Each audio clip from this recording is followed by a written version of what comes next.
संगवारी लगातार पत्रकार मन ला जो है धमकी मिलत हवे। छत्तीसगढ़ में सुशासन चलत हवे और एक झन व्यक्ति हर अब ऑन कैमरा आके सोशल मीडिया में अपन वीडियो डाल के 4 जन पत्रकार मन ला धमकी देते खुलेआम कि तू मन ला मैं देख लूँ और रंगे रंग के इल्जाम लगा था। भाई अरे प्लांट वाले बता देना एक भी सबूत, जितने प्लांट वाले को मैं बोल रहा हूँ जो पति को इनको बता दें कि पिंटू सिंह तुम्हारे यहाँ से पैसा लाया है, वो दिखाए सबूत।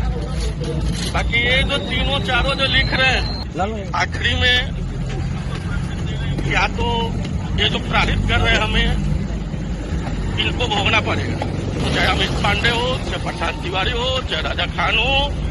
मैं इन चारों को बता रहा हूँ कि अगर मैं कोई भी कदम उठाया तो ये चारों नहीं जिंदा रहेंगे, या मैं नहीं रहूंगा। पूरा वीडियो जो है रायगढ़ है संगवारी और अपन नाम तक होला वीडियो बताते, पहले वीडियो देख लेवा ओकर बाद बतावा कि का अब छत्तीसगढ़ में सुशासन बाचे।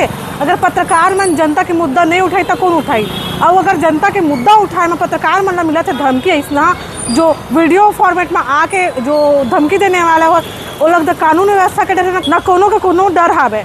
तब बताओ संगवारी का ए हर सुशासन आए कमेंट्स में जरूर बताओ और स्नाने खबर देखा तो हमारे चैनल छत्तीसगढ़।